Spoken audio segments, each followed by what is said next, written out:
Hi there, everybody. I'm Kraig Kann.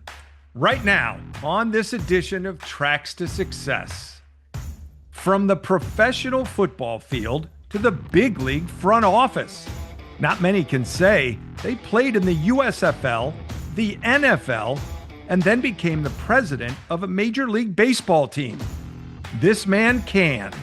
His career path is anything but typical, and that's what makes it so compelling. From the grit of the offensive line to the grind of running one of baseball's big city franchises, the Colorado Rockies. And for more than 2 decades, he's been a steady voice and strategic force, helping shape the top end of the Rockies business, its brand, and its culture. How did a guy with football roots end up calling the shots at Coors Field? This conversation is about leadership. It's about loyalty. And it's about the mindset required to pivot, adapt, and thrive at the highest level. It's a blueprint for anyone who's ever wondered if it's okay to change lanes and still reach the summit. Meet Greg Feasel. His inspiring story of success with a new chapter ahead starts now. Welcome to Tracks to Success. This is the podcast that brings you inspiring people and their inspiring stories, how they found their way to the top, and how their path can help you do the same. Here's your host, network broadcaster, C-suite executive, best-selling author, speaker, and entrepreneur, Kraig Kann. Greg, I'll tell you this right now. I've been a sports fan my whole life. Baseball is a big passion for me. Football is a big passion for me. I don't know that I've ever had somebody that's played professional football that then jumps into baseball at the level you have. So I'm thrilled to have you as a guest. Thanks so much. Well, thanks for having me. And yeah, it's kind of a miracle that I'm sitting here.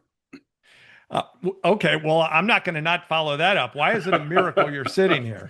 Well, if you think about it, back to where you started, just being a football player and growing up in Barstow, California. Yeah, I played baseball as a kid, but my dream was football. And then the way that life works, and life's a roller coaster, and then all of a sudden you end up sitting in this chair. It is a miracle. It is a miracle, but I want the story of the pivot, okay? Pads to pinstripes, if you will. That doesn't happen for a whole lot of people. And I know you kind of gave us the quick background. How in the world does that happen? Yeah. Well, I think it happened when I took a job with Coca-Cola, driving a truck for $7 an hour after I got released by the San Diego Chargers. I mean, if I don't take that job, my degree is in physical education and health education. I have not had one economics class, one finance class, one business class, one marketing class. But I went to the school of Coca-Cola, and I learned from the ground up, operating a business, managing a P&L, running marketing programs, doing annual marketing deals with grocery chains, managing employees, directing trucks. And I did that for 8 years. And I mean, that was my undergrad and my graduate school of business. Okay.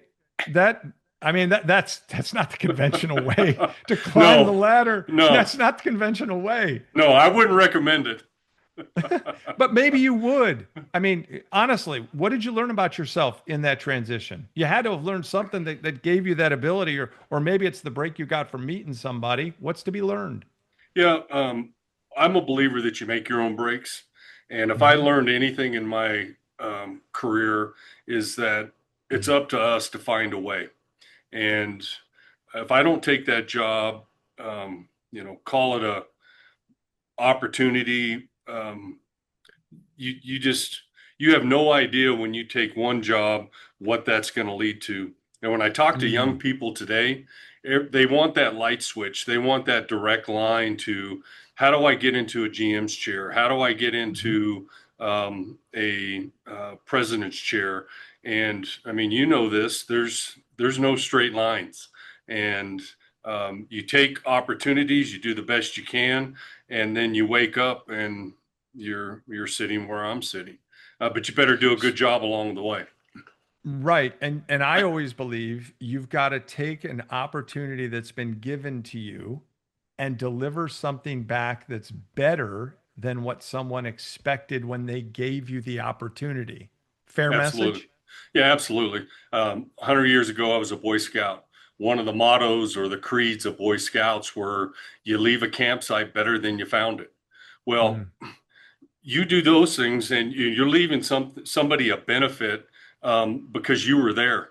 That's what an employer wants. An employer wants that you're there before they get there, that you leave after they leave, and the rest. I mean, you're a people person. The rest is working with people, right? And mhm. you figure that out, and who knows what you can accomplish. You know, it's funny you just said people person, and me saying what I'm about to say is by no means critical of that because so many people use that line. And I was just talking with a client, and they use that exact line too. And I said, if I'm selling myself, I'm saying I have a way with people. I have a good way with people. And all the research that I've done about you, you have a way with people, and it's always been that way. Is that something you believe you have as a golden trait? Yeah, Craig, I would say it a little different. I believe my job is to connect with people. Um, and how you do that is there's different paths, right? But Hmm. I would say that what I know about you, I don't know you, but what I've found out about you is your ability to connect with people. If you can connect with people, you can change the world. And again, I believe that's why I'm sitting here. And luckily, there was people in my life that, helped me along the way and taught me this and taught me that. And, Hmm. the rest is history. I'm gonna start with most recent, and we'll work our way backwards. Okay. You've been the president of the Colorado Rockies, COO in 2010, right? Team Yep. president 2021. Um, man, that's a thrill ride. Now I know you're transitioning out, but what's the biggest thing you learned about yourself in that role? Probably the ability to juggle the responsibilities and from my sports, one of the great things that I learned in athletics, and especially in football, is I mean things come at you 1,000 miles an hour, especially in the NFL. Everything moves so fast, but your ability to slow everything down, and Mm, I've I've learned that over the course of my career is that you have to slow it down. And I believe that the mind can only think and process one thing at a time. That doesn't mean there's not thousands of things clicking through your brain, but at the end of the day, you got to do one thing at a time and mm, slow it down. And yeah. that's what I've learned. So you grew up in California, you mentioned Yes, that, sir. found your way to Abilene Christian. Good friend Yep. of mine, Grant Boone, voice of Yep. Abilene Christian, said to Yep. say hello, by the way. Okay. You're a member of their Sports Hall of Fame, all century team as well, football, undrafted, but found your way with one of my favorite franchises, the Denver Gold, all those USFL teams. Come on, man. 83 to 85. Undrafted, did that bother you, or did you look at it as opportunity? And the Denver Gold, just a great name, man. Well, yeah, man, there's so much to pack into that little space. I broke my wrist my senior year, before the last game of the season. And if you know anything about football and the body, a kiss of death for an offensive lineman is you break Mm, the navicular bone. It's the one right underneath the thumb. So all the pushing mm, off. I mean, it was dead. So when the teams found out that I had a broken navicular bone, and guess what? There's only two bones in the body that have one blood supply. One of them is a navicular bone. So when they knew that I broke ooh, my wrist, it was, hey, it was great. You had a great college career. Go work as a stockbroker. And I mean, they basically told me that. And, my dream was to play in football. So ended up being in a cast for 18 months. I had a bone graft. And then I worked my way back, but that wasn't very pretty either. I physically was at 10 training camps. Now, those were the training camps back in the day where they were 6 weeks. You did 2-a-days every day, and you're hitting every practice, not like they do now. Now they understand is that the athletes are too valuable and you can't kill them in training camp. I, played 5 different positions. Another thing is I was literally cut by the same offensive line coach on 3 different teams. I went to Philadelphia for my first shot, and he was the offensive line coach, but I should have been cut that year. Then I went to Houston the next year, tried out there, and then I went to the USFL, and I did get cut that first year in the USFL, and then I missed the first game of the season, but then I was there for the next 3 years. And then luckily, even though I blew a knee out in one of those years, I got a call from the Packers once the league folded. And really, that's kind of the rest is history, other than my 24 orthopedic surgeries and 3 staph infections. Got to add that to the resume. Okay. You talk about a lot to unpack. I guess you're well connected in the medical field too. Packers and Chargers. That's awesome. What are you most proud of from your professional football career? Is it simply making it? Yeah, it's making it. It's the journey, right? I remember walking down the tunnel. It was Monday night in Lambeau Field. We were playing the Bears, which anybody who knows anything about football, it doesn't get much better than Packers, Bears, Monday Night Football. And I'm a Chicago guy. Yeah, I know. And in those days, which you'll appreciate this roster, it was McMahon, it was Perry, McMichaels, Walter Payton. So it was a pretty big deal. And I'm walking down the tunnel, and I've arrived, right? All the adversity that I had in my life, all the times I've got kicked in the teeth or kicked in the rear end, I felt like I arrived. And then I started thinking, oh, well, you got practice on Monday and you got to do this all over again. So guess what? You really hadn't arrived. So what stuck in my head was the journey to get there was really the blessing, and really where I learned everything that I needed to learn to sit in this chair today. I mean, the journey's the blessing. You go for the destination, you go for the mountaintop, you go for the top of Mount Everest, but at the end of the day, it's the preparation, it's the agony that you go through to get there that gets you through every day, or it has for me. Yeah, that's pretty cool. You gave us the in-between, okay? And that had to be rough, finding your way out of football, which was your passion, which was your dream. Was there a moment when you realized, in this, kind of journey that you talk about and the in-between, where you're saying, I'm not just changing sports getting into baseball, I'm truly changing lanes. I mean, I don't know what you didn't know or did know or how you figured it all out on the fly, but that just doesn't seem like it fits. Yeah, well, back to starting with Coke. I did the original marketing deal with Coca-Cola and the Colorado Rockies.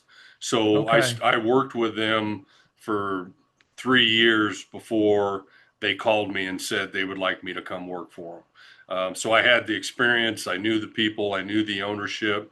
So again, opportunity, right? I don't take that truck driving job. Then there wasn't even a baseball team then. And then, Colorado gets a franchise, and then I'm working for Coke and negotiating a deal with, the first Major League Baseball franchise in Colorado. Tracks to Success is proud to have the support of Ahead, true innovators in premium headwear. For more than 25 years, Ahead has been outfitting golfers and supplying headwear for the game's most prestigious events. Head over to aheadshop.com and explore their incredible collection of major championship golf hats. And don't miss their lineup featuring your favorite college teams. If you're looking to dress for success, Ahead is the perfect brand for you. So think ahead and look for it at pro shops and special events across the country. And how about this? For listeners of Tracks to Success, Ahead is offering one of its biggest discounts ever. Visit aheadshop.com and use the code TTS30. That's TTS30 to get not 20% off your purchase, but 30% off. That's right, 30% off with code TTS30. Ahead, the finest in headwear and the official headwear of the Tracks to Success podcast. Available now at aheadusashop.com. We're talking with Greg Feasel, longtime president, executive of the Colorado Rockies. It's a pleasure. When you look back at your time in the NFL and the USFL, what lessons did you take or learn from locker rooms that show up in boardrooms? Any that stand out? Sure. There's a lot of synergies. There's a lot that go hand in hand, I guess, if you will. Competitive, right? When you get up in the morning, your feet hit the floor. Being on time on meetings. When you tell somebody you're going to do something, you go out there, you got to make a block. You don't make that block, everyone's going to know it. Well, it's the same way in this business. You miss a block, they know it. And I love the high highs and the low lows of sports. And obviously you can't play forever, right? John Elway, I remember him telling me one day, everybody gets drugged from the game kicking and screaming. And he's right. I mean, you want to keep playing. You do. But your body keeps telling you, no, you can't keep playing. So you got to figure out, how to translate that. And I think what's really important for professional athletes is you've got to die to that old life. And you've got to, and I love your word pivot, Craig. You've got to pivot, and it's got to be sharp, and you can't look back, because I see too many guys I played with and people who have been here that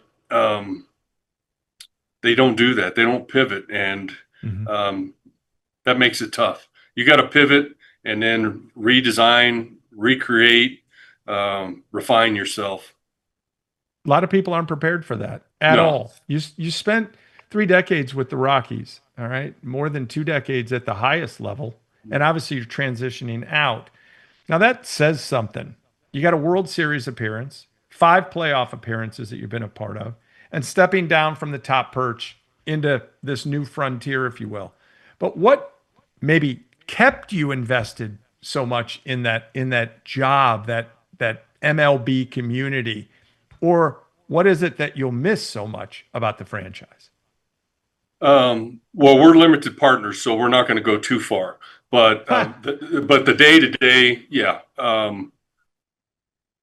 there's things that I'll miss about it. But again, for whatever reason, I've learned these lessons, right? Where I've got to pivot, and I've got plans for what I call Greg Feasel 3.0, and I'm looking forward to that. And I've been working on it, and the date that my owner and I have been talking about for a number of years.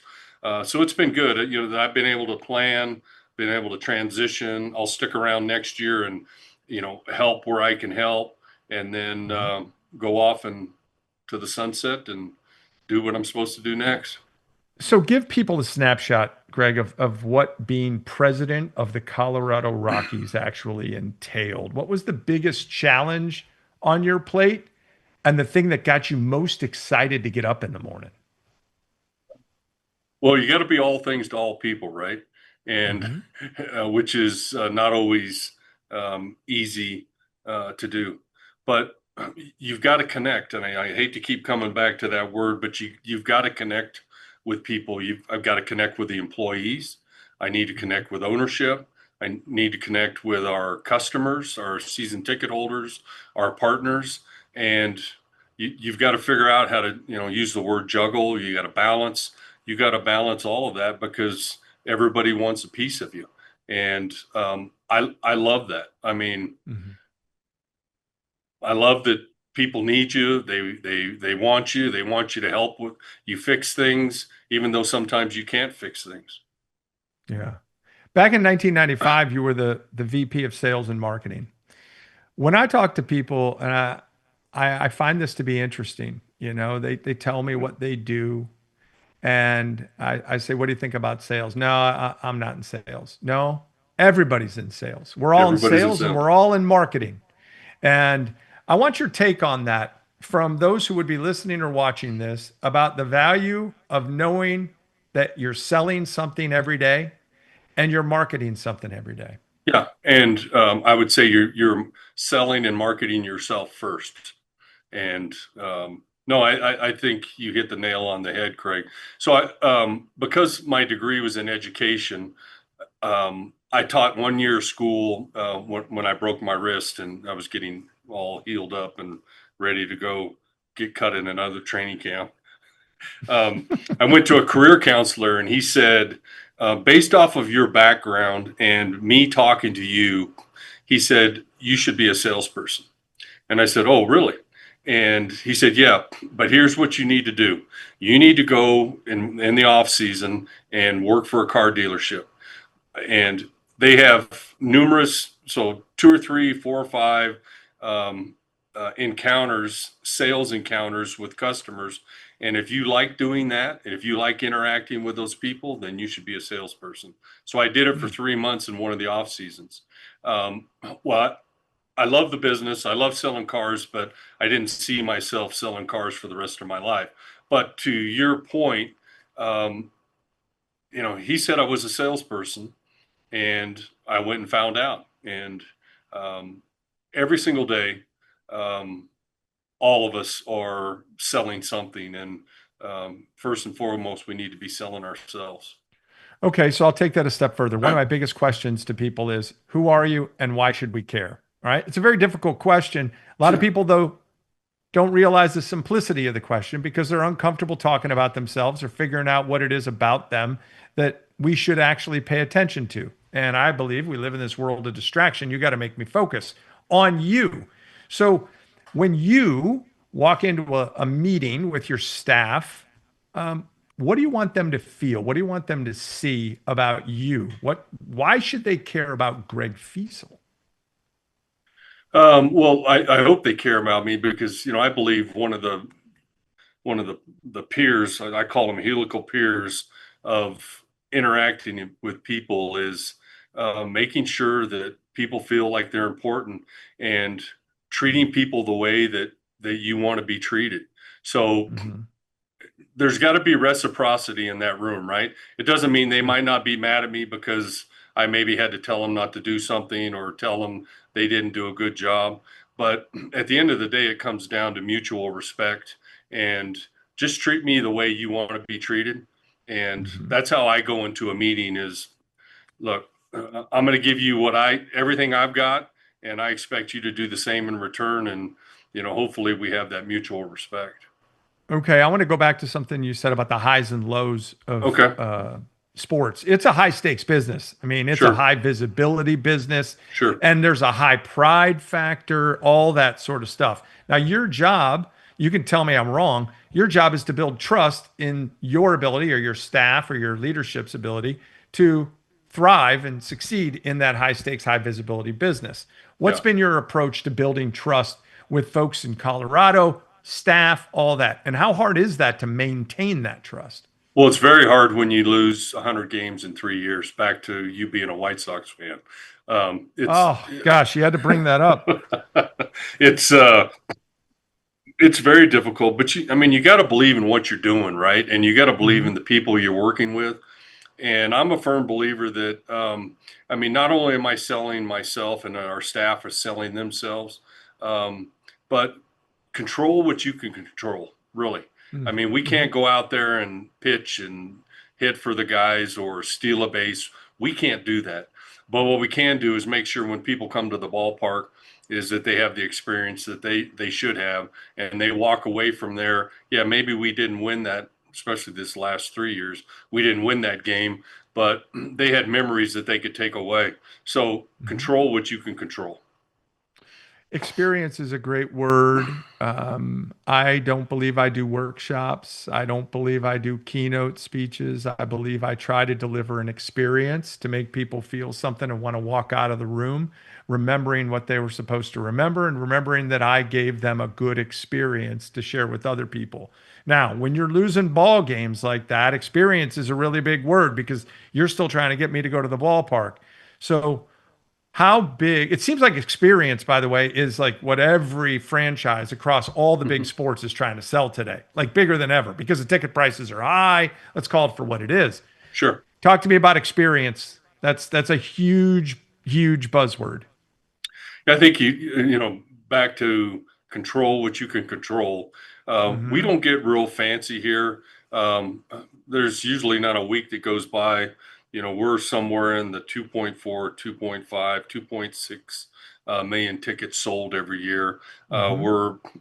We're somewhere usually between the top 10 or the middle of the pack as it relates to attendance, which is amazing when you look at how many games we've lost in the last 3 years. So it comes back to consistency. People want to know that they can come to a ballpark. Baseball is a very social sport. So people Hmm. want to know they can come to the ballpark. They can sit and talk to their kids and somebody's not screaming F-bombs behind them. They can go to a restroom and feel safe. They can buy food in the concession stand. Now, I get it. All those things, it's not Disneyland, um, but experience with people that you love, I think that is Disneyland. We have very good relationship with the ski areas, obviously where we live, and um, they're snow farmers. And but what Hmm. one thing they tout with their business is how families can ride up on a chair and parents are talking to other kids, which they never talk to them any other time because when you're at the table, they're on their phones or they're not at the table. But when you're skiing together, I mean, they're sitting on that chair. Well, baseball's kind of the same way, right? You can sit in those seats and you can have conversation. And that's what I hear from people is they love coming to the ballpark and they love spending time with their friends and family, and it's been very successful for us.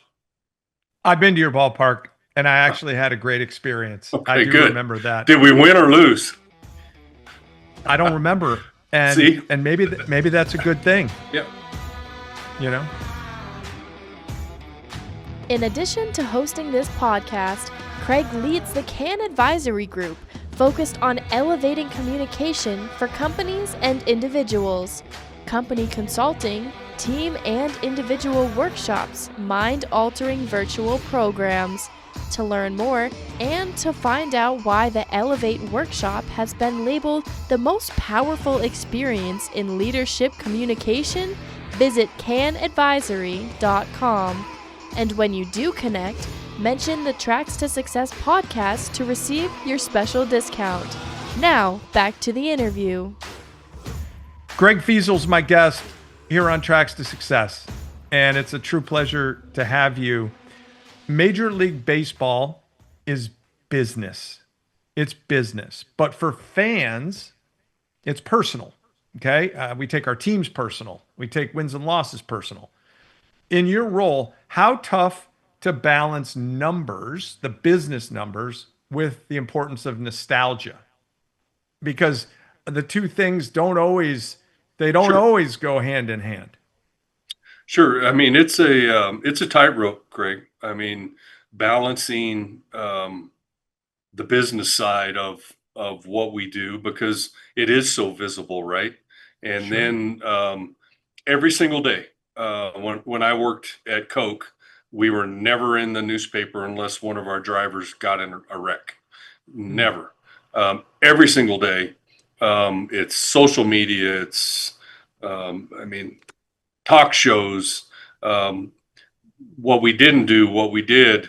Um, but what you do is you control the controllables and you're consistent. And I'm a firm believer in I'm at every single game. I've been to over I think somewhere over 3,500 baseball games in 30 years. Wow. Um, so that's our focus group. Our focus group is because we're here every game and we're listening to our fans. And when there's an issue, they don't have to worry about talking to somebody who's a part-time employee. If they need to talk to me, I'm here. And I think that and it's not just me. I think it goes a long ways into why we've been successful on the ups and downs. I'm a big believer. I want you to take me into the interview process. I want you to take me into, helping somebody try to get into the business of sports. All right. I'm a big believer that I can write down a lot of really good things about my talent levels or my experiences that I might have. Okay. And I can give you that piece of paper. But if you're going to hire me, I got to be able to take this piece of paper, which might look really good, and I better be able to bring it to life. I better Sure. be able to sell me. You get back to sales and marketing. I better be able to sell me. You actually said that. So, what's your advice to somebody who wants to get into the business of sports? Well, it's funny you say that because I was talking to somebody about this today. I do a number of courtesy interviews. Someone will call Mm, that's, a friend of a friend, a business partner, a banker, and they'll say, I've got this young person that would love to talk to you about, getting into professional sports. How do you get into the Rockies? And it's very simple. Every single team today, not like it was before, every single team today post all of their entry level jobs on their website. Every one of them. You want to get into professional sports, then you take any job that's being offered and you get in the door. We've had GMs who started selling tickets in the window that ended up being GMs for other teams. We've had interns throwing t-shirts in the stands that have ended up having key positions. Our VP of PR started as a promotional intern, just getting in the door. So that's how you get in the door. Most people don't want to hear that. What they want to hear is, tell me the 5 things that I need to do to get into a professional sports franchise. They don't want to hear that, okay, take responsibility, get on the website, look at the jobs, and just get in the door and let things take care of themselves. mm. That's that's good advice, and people got to find a way to get noticed. You Yeah, know, they got find a to find way. a way to get find a way. Yeah, You were key in bringing All-Star games to the Rockies, to the Denver area, Colorado. 98 and 2021. 21 was relocated from Atlanta. yeah. I talked about the World Series. Maybe this is an easy question. What's the proudest moment you've had in your Rockies career? Something you're never going to forget. If it all ended exactly right now, and somebody said, "What stands out?" You know, I wouldn't want to rank them, but I would say this, um, Craig, is COVID and how our organization dealt with COVID and how we came out of COVID. And then on the heels of coming out of COVID, within 13 weeks, we were awarded and we had to hold the All-Star game in 13 weeks. It's a 3-year process with Major League Baseball to get ready to have the All-Star game, because I did it in 19 or we did it in 1998. So for us to pull that off in baseball, they were great. To pull it off in 13 weeks um, was amazing. Now, a lot of hours worked, a lot of sweat, but what an amazing time for the franchise. And then the last thing I'll tell you is that we have a kid that works for us. I do this thing called Rockies on Deck. It's a opportunity for me to sit with all of our new full-time employees after they first get hired, and we do this exercise called "Not on My Resume." This young man that I didn't know started working for us, and we went around the room. I think there were 6 of us in the room, and we went around the room, and I said, "Just tell me something that's not on your resume." I have your resume. We've talked to your um, uh, to the people who know you. You've already been hired. Just tell us something that's not on your resume. He said, "I was a Make-A-Wish kid in the Wow. 2000 World Series, and I'm don't have cancer anymore, and I work here now." I mean, how about that? How about that? Wow. Yeah, Wow. how about that? Yeah, you That is can't you awesome. can't make that up. No, that is that hits you. Yeah. That's special, special stuff. Um, I want to do a rapid fire. Okay, real quick. I'm going to go a little all over the map. These Well, these I'm an shouldn't be that offensive that. lineman, so you might need to slow down a little bit. Nah, I think you're going to be all right. Okay, here we go. Every answer in less than 30 seconds. Okay. First job you ever had and why it mattered to you. Washing dishes. learning how to do what needed to be done and being good at it. Favorite ballpark food? And maybe it's not your ballpark. I'm talking the specific food, but if you want to go really specific, you can do that too.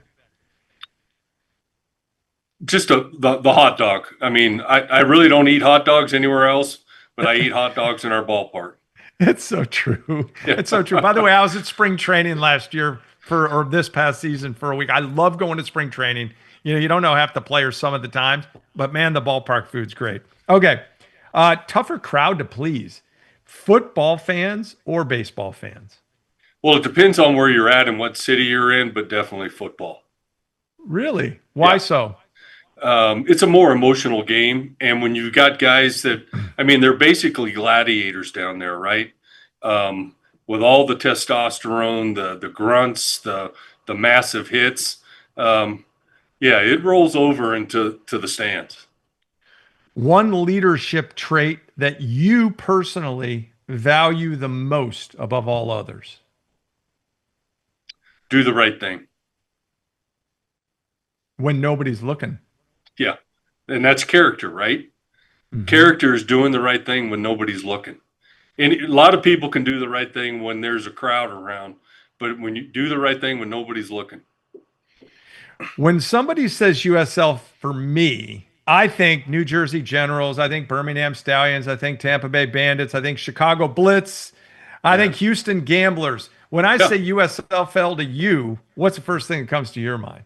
I mean, all those things, Kelly, I mean, you can just, Young, Walker, man, you can go down the list. It was a great opportunity for a lot of people, and they got over their ski tips. If they would have stayed, with your original plan, I had an old boss at Coca-Cola that said, which I still use today, you make your plan and then you make your plan.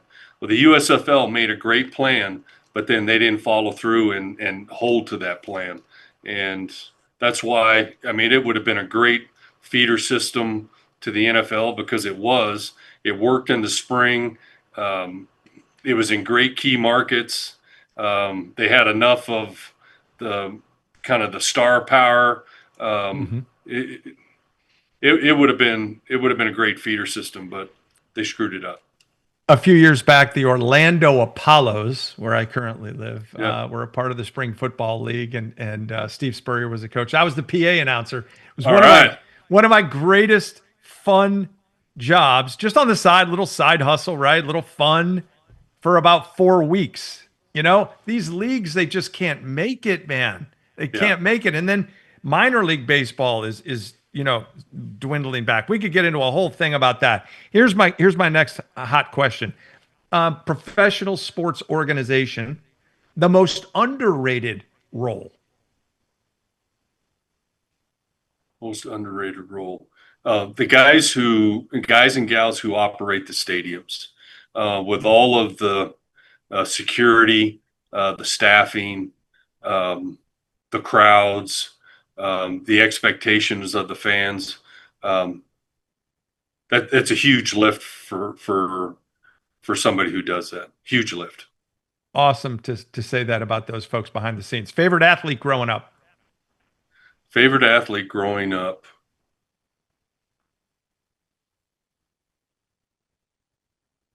It's got to be California. Somebody from California, no? Yeah. I mean, there was probably Youngblood with the Rams. Oh, that's a good one. That's a good one. He was gritty, didn't have, like lightning speed, wasn't the biggest strongy guy. He was lanky. But what he did is he got it done, and he would scrap. Last thing, if you weren't in sports, what would you be doing? If I wasn't in sports, what would I be? If it had never pivoted to the Rockies, what do you think you'd be doing? Is that an easy answer? No, it's not an easy answer. I love teaching because that's my roots. But the first or the year, the one and only year that I taught, I made $11,400, and I lived in a efficiency apartment above a garage with a roommate, and I lived on tuna fish and yogurt. So I I don't know. I think it was God's plan that I'm here, and I'm glad it was His plan. Looking for a guest speaker for your next event or annual conference? Kraig's message is inspiring and empowering. Visit kraigkannspeak.com to learn more about his topics and find out about his green shoe experience. It's a day your people will talk about long after he's gone. So visit kraigkannspeak.com and mention the Tracks to Success podcast to receive your special discount. Now, back to the show.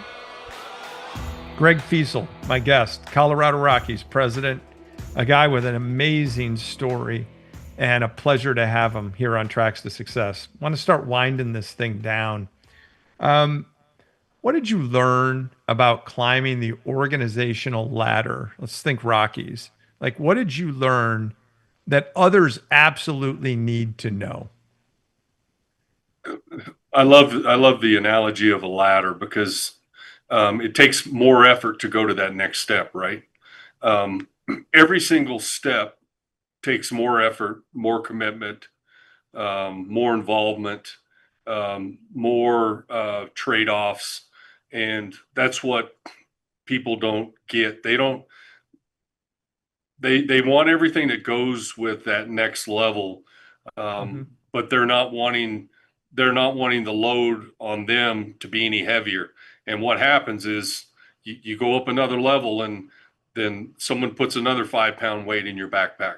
You go up another one, and it might be a 10-pound weight, and the load gets heavier, which is okay, but it gets heavier. Yeah, I don't think I appreciated the moment enough in climbing the ladder, honestly. I was always thinking about what might be next, or challenging myself more than just embracing where I was. Sure. With that being said, was there a moment for you where you realized, and we'll call it climbing that ladder, that you wanted a lot more than just to be a contributor? You wanted to be a leader. You were ready to lead in the executive roles that you have had? Yeah, I think you could say that for most people, Craig, that, yeah, when you look at your surroundings, and, when I started working for Coca-Cola, I didn't see myself as a truck driver. I saw myself as getting in the door. I knew how they operated. And back in those days, before internships and executive training programs, that's how you did it. You got in on the ground floor. And I'm a firm believer, if you're the best you can be at what you're doing today, Mm-hmm. that you're not going to be doing that for long. It's just Mm-hmm. it's not going to happen, and it's never happened in my career. So you do a great job, you focus on it, you be the best you can be, and guess what? They're going to see that. You don't have to tell them. You don't have to go in and have a conversation with them and say you want more responsibility. You're showing them every day, and that's how I approached it. You just mentioned executive training. Let's talk about executive presence, showing up with influence. How did you build yours? Help me understand that a little more. I Building feel like influence. you're a guy, based on everything that I've seen, heard, read, all of that, that knows how to own a room. And I'm not talking about that with some authoritative figure like that. Sure. I'm talking about you owning the room in your authentic way, your executive presence. Well, how would you define your presence and what it's meant, or the influence you've had at the Rockies? Yeah. A long time ago, and again, I'm sorry, I can't remember who told me this, but somebody told me this, that um, on that sales call, back to selling, we're always selling. Mm-hmm. Mm-hmm. You never try to sell somebody on the first sell call, because what Mm-hmm. are you telling them? You're telling them that they don't matter. You're telling That's them right. what matters is, are they buying or are they not buying? So get to know people, find out who they are. They want to tell you who they are, and So I think I'm answering your question. Yeah. That's what I do. People, they hate it when, and you see it, I see it when you go into a room and somebody's talking to somebody, but they're looking around the room while they're talking to somebody. What are Yeah. they telling that person who's in front of them? They don't They're not matter. valued. Yeah. Yeah, they don't matter because they're looking for somebody who matters more than they do. So I do stick out in a room because I'm 6'7", 285 pounds. Um, and everybody can see me because there's usually nobody as big as me in the room. But uh, when you're in the moment, you you need to let that person know they're the most important person in that room right when you're talking to them. This podcast is called Tracks to Success for a reason. You said it right out of the gate that the journey's never a straight line. So, what's been the biggest surprise along your journey? Sometimes I wonder if I was going to be able to hang on. I mean, just being honest, because it's been a journey. I wouldn't Mm. trade it. People ask me all the time, with 24 orthopedic surgeries, 3 staph infections, was it worth it? And my answer every time, Craig, is yeah, it was worth it. But would I do things differently? Yeah, I would do things differently. But when you're on that roller coaster, I mean, it's not like you can get off, and you don't have the experience that we have now. Yeah, I would do things differently, but if I was at that moment, at that time, with the same situation, my guess is I would do it exactly the same because I didn't know what I know now. Does that answer your question? Absolutely does. Yeah. And people see the wins in sports. They're right there, on social media. They're there in a paper if you're reading a paper, whatever. They see the wins. But I believe when it comes to life, career, et cetera, it's the setbacks that truly shape us. It's the things that have hurt us a little bit along the way, the lessons, the hard ones that really shape us. What have the tough moments taught you? Well, I love that you brought this up. So I heard this, it's like a week ago or 2 weeks ago. The origin of victory, the word is victim story. So it's the victim's story. So there's no victory without adversity. There's no victory without an injury. There's no victory without stubbing your toe. There's no victory without making a Right. mistake. And man, that's what my journey has done for me and trust me, I've had a lot of them. Yeah. Um, Two things before we go. I want to talk about the word sticky. Okay. Um, I try to coach people to find out what their superpower is so they can be sticky, be memorable. That's what the workshops are designed to do. What's been sticky about your leadership style? That's consistency. Because at the end of the day, that's how people measure you.